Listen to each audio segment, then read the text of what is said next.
Latest episode দেখুন একদম add free. বলো তুমি কি বলছিলে, বলো। লজ্জা, লজ্জার কথা। লজ্জা তোমার নয় অহনা দিদি। যদি লজ্জা হওয়ার কিছু থেকেই থাকে সেটা অনির্বাণ দাদার। তুমি বলো, আজ তুমি একদম ভয় পাবে না। বলো কি বলছিলে। এমনকি আমার গর্ভে ওর সন্তান এসেছিল।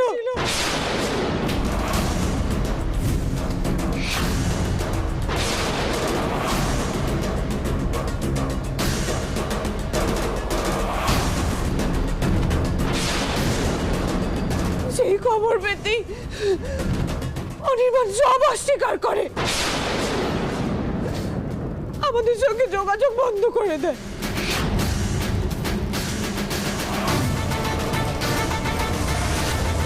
কিন্তু ততদিনে আমার বাবা জামাইয়ের বিদেশ যাওয়ার খরচা জোগাড় করতে আমাদের যতটুকু যা ছিল সব বিক্রি করে দিয়েছিলেন। আমরা বিক্রি হয়ে গেছিলাম।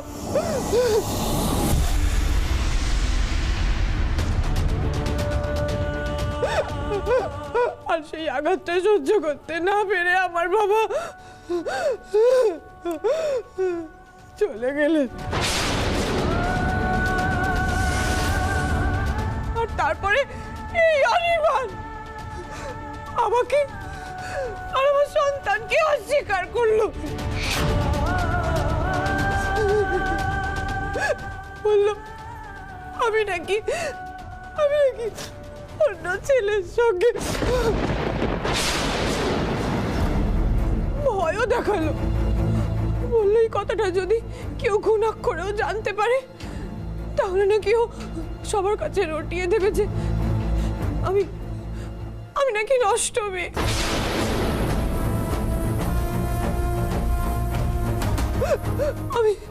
আমি তখন বুঝতে পারছিলাম না আমার কি করা উচিত। আমি সেই অবসাদে আত্মহত্যা করতে গেছিলাম।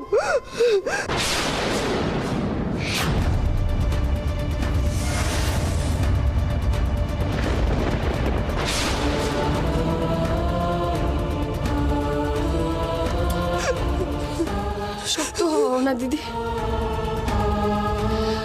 আমি বুঝতে পারছি তোমার খুব কষ্ট হচ্ছে, কিন্তু তোমাকে এখন শক্ত থাকতে হবে। অহনা, তুমি তোমাদের বিয়ের কোনো প্রমাণ দেখাতে পারবে? হ্যাঁ পারবো। কালী মন্দিরে এখনো আমাদের বিয়ের নথিপত্র আছে।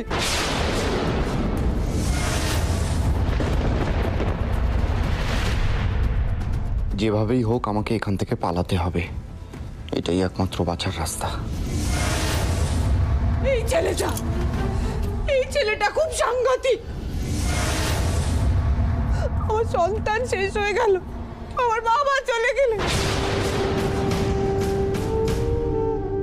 আমি অসুস্থ হয়ে পড়লাম, সবকিছুর জন্য দায়ী ও।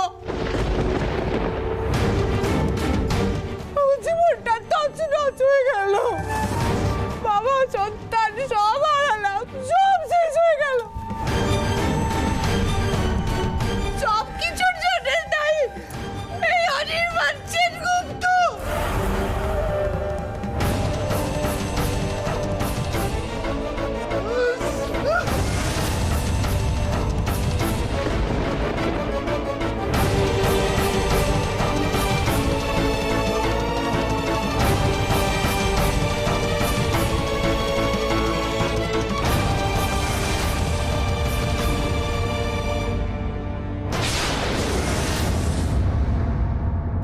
কোথায় পালাচ্ছিস?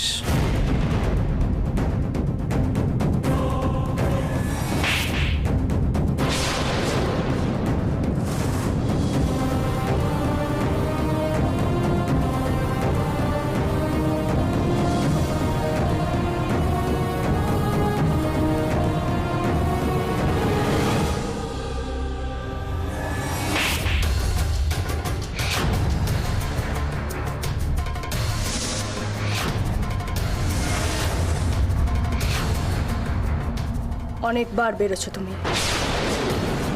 কি ভেবেছ কলি দিদি সর্বনাশ করে চলে যাবে আর আমরা কিচ্ছু করব না? চুপ করে দাঁড়িয়ে থাক।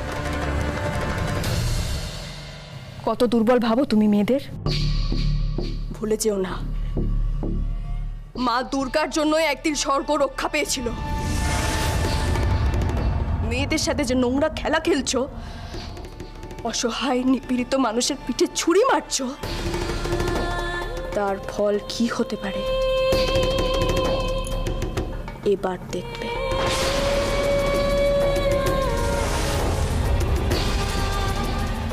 অর্কদা, বেল্ট।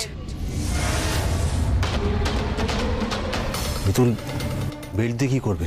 মিতুল, বেল্ট দিয়ে কি হবে? কি হবে বেল্ট দিয়ে? বদমাইশ কুকুরদের বেল্ট দিয়ে বেঁধে রাখা হয়, আর এই সমস্ত নীচ মানুষের জন্য বেল্টেরই দরকার।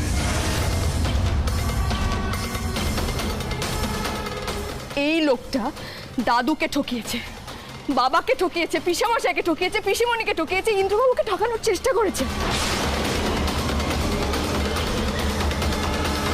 আর সব থেকে বড় কথা হলো কলি দিদিকে ঠকিয়েছ। কি ভেবেছো তুমি? আমার বাড়ির প্রত্যেকটা মানুষকে তুমি ঠকিয়ে যাবে আর আমি চুপ করে দাঁড়িয়ে দেখবো? আমার বিরুদ্ধে বাড়ির প্রত্যেকটা মানুষকে তুমি চালনা করেছো। কলি দিদির ভালোবাসা, সততার সুযোগ নিয়েছো তুমি। আজ এই বেল্ট দিয়েই অসুর নিধন হবে।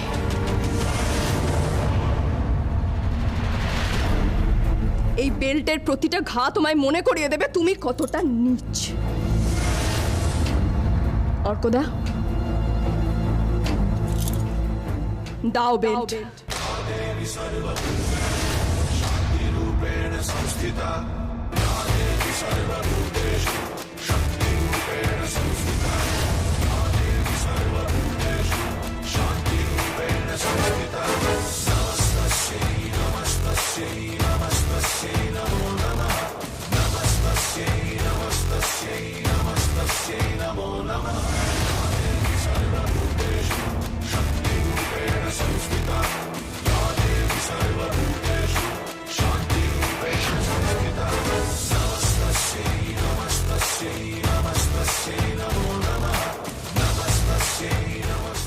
কি করছো কি মিতুল? মিতুল, এটা কিন্তু বারবারই হচ্ছে, ঠিক হচ্ছে না, একদম ঠিক হচ্ছে না। মিতুল, কলি দিদির সর্বনাশ করবে। কলি দিদির সর্বনাশ করবে।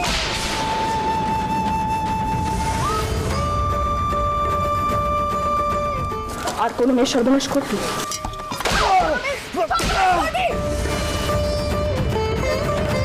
আর কোনোদিন কোনো মেয়ের দুর্বলতার সুযোগ নিবি? কোনোদিনও নিবি? কোনো মেয়ের পেছনে পড়বি?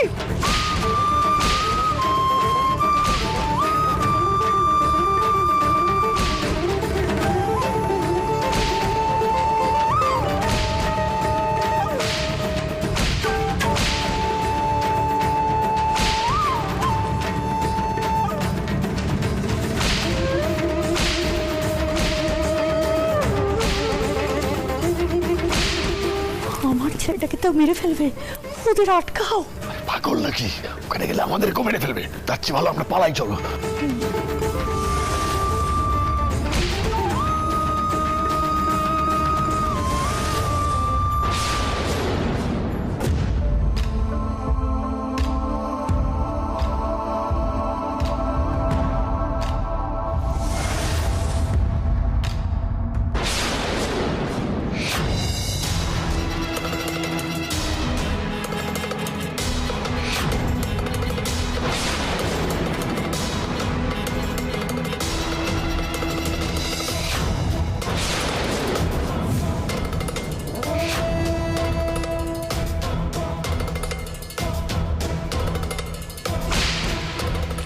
ইন্দ্র, ইন্দ্র, মিতুলকে থামা। মিতুল, মা, মিতুল থামো মা।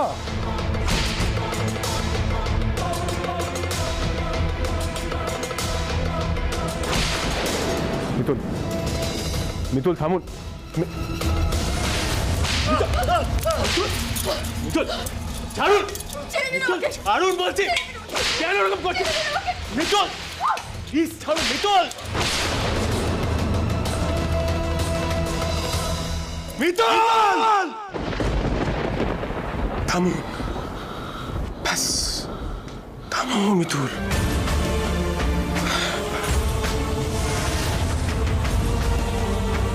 দাদাভাই, দাদাভাই, দাদাভাই আমাকে বাঁচাও। এই মিতুল পাগল হয়ে গেছে। দাদাভাই প্লিজ আমাকে বাঁচাও, ও মেরে ফেলবে আমাকে। দাদাভাই প্লিজ আমাকে বাঁচাও তুমি, প্লিজ। দাদাভাই আজ আমি কেন, পৃথিবীর কোনো শক্তি তোকে বাঁচাতে পারবে না।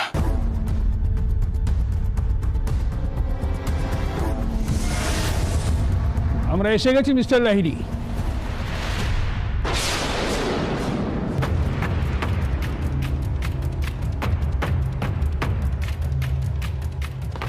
অফিসার, এই হচ্ছে সেই কালপ্রিট যে আগে ওই মেয়েটাকে বিয়ে করে তার জীবনটাকে বরবাদ করেছে, আর এখন এসেছিল আমার বোনটাকে বিয়ে করতে।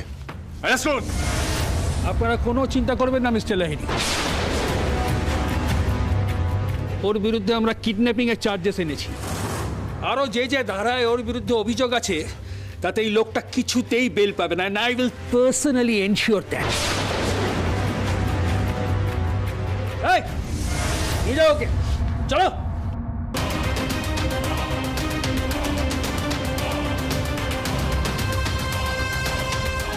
চলি মিস্টার লাহিড়ী, চলি মিতুল ম্যাডাম।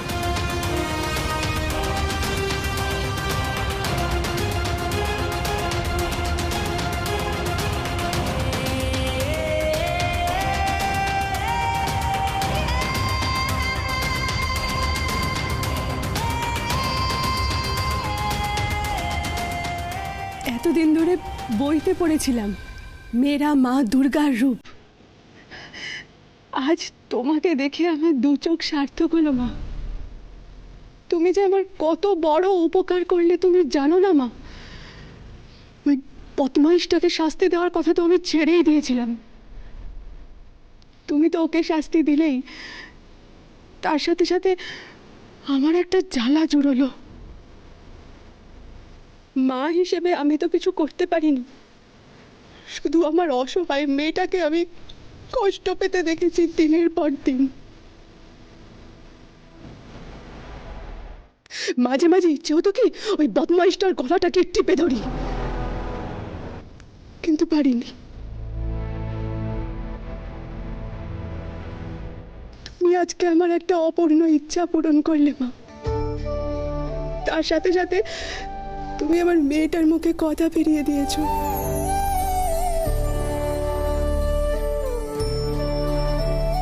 আজ আজ আমার মেয়েটার মনের ভার হালকা হয়েছে মা। দীর্ঘ 4 বছর পর আমার মেয়েটা আজকে কথা বলেছে।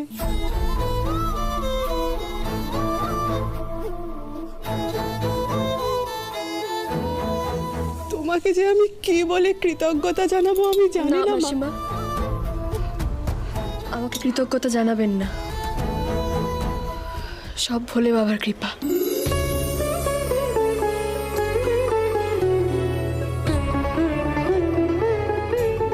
ভোলে বাবা কোনো অন্যায় মুখ বুজে সহ্য করতে দেন না, সঠিক সময়ের অপেক্ষা করেন।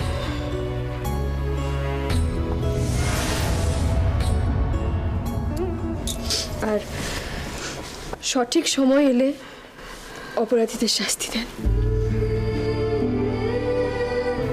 মিতুল, আজ শুধু আমি না, আমার মতো হাজার হাজার অত্যাচারিত নিপীড়িত মেয়েকে সুবিচার পাইয়ে দিলে তুমি। তোমাকে আমি কোনো দিন ভুলবো না।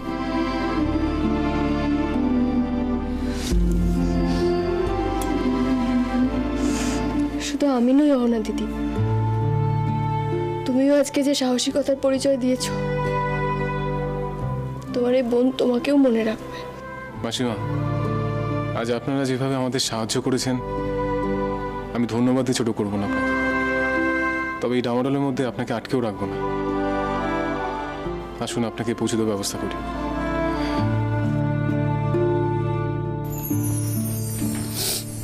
মাসিমা, আরেকটা কথা, আজ থেকে অহনার সব চিকিৎসার দায়িত্ব আমার।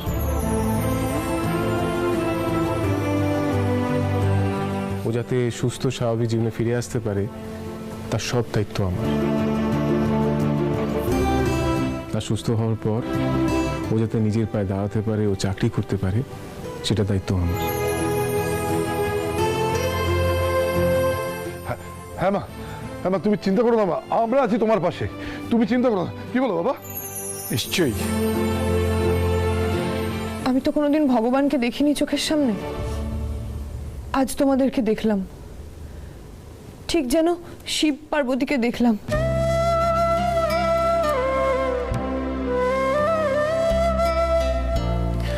চলুন, আমার ড্রাইভার আপনাদের বাড়িতে পৌঁছে দেবে। আসুন।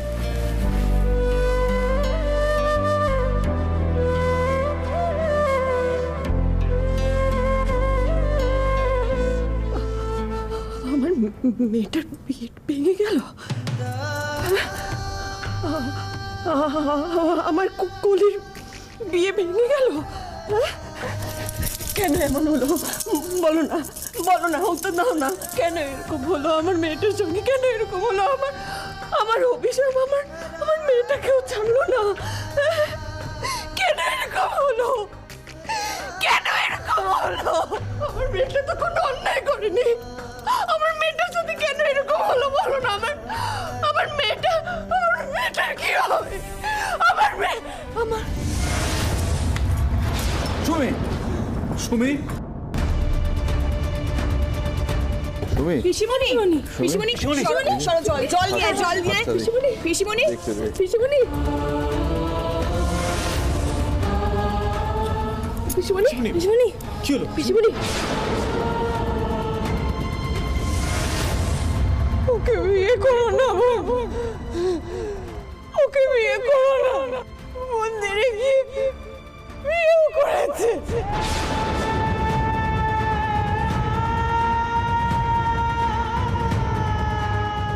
এমনকি আমার গর্ভে ওর সন্তান এসেছিল। চোখ খোলো পিসিমণি, পিসিমণি, পিসিমণি, পিসিমণি, চোখ খোলো, পিসিমণি। কি হয়েছে কি পিসিমণি? চোখ খোলো। হঠাৎ পিসিমণি, কলি, কলি,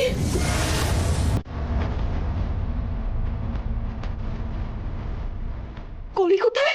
হ্যাঁ, আমার কলি কোথায়? কলি, কলি, কোথায় গেলি মা? কলি, কলি কই? কলি,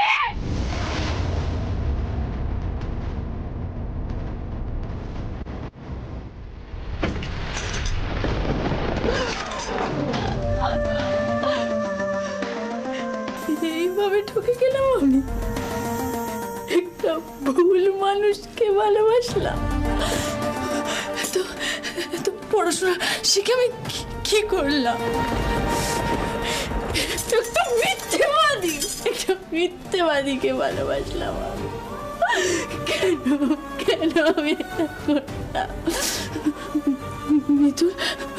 মিতুল আমার বারবার সাবধান করেছিল, বারবার। তবু আমি ওকে অবিশ্বাস করেছিলাম। ওর একটা কথাও শুনলাম না আমি, একটা কথাও নয়। আমি আমার জন্য আমার বাড়ির প্রত্যেকটা মানুষ অপমানিত হচ্ছে। আমার নিজের উপর ঘেন্না লাগছে। আমি ঘেন্না লাগছে। আমি কি করে এটা বলে দিদি?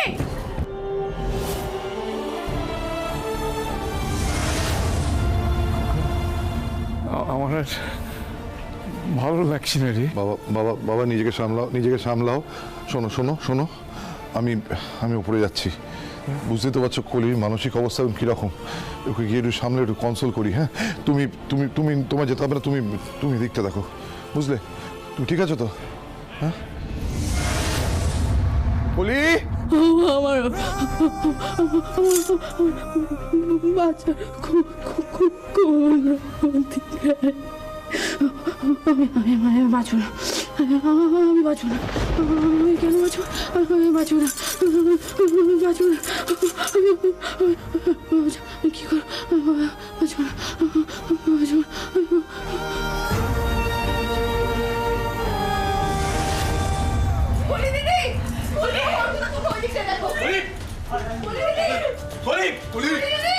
কোথায় রে মা তুই? বলি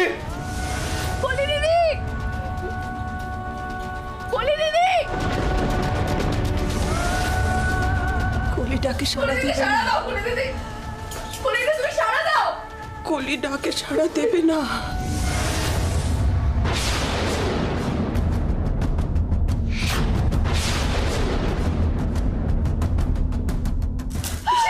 আমার মেয়েটা মরতে গেছে, আমার মেয়েটা মরতে গেছে, ওকে বাঁচিয়ে বলছে, ওকে বাঁচা, ওকে বাঁচা, আমার কলিটাকে বাঁচা, আমার কলি দেখছি।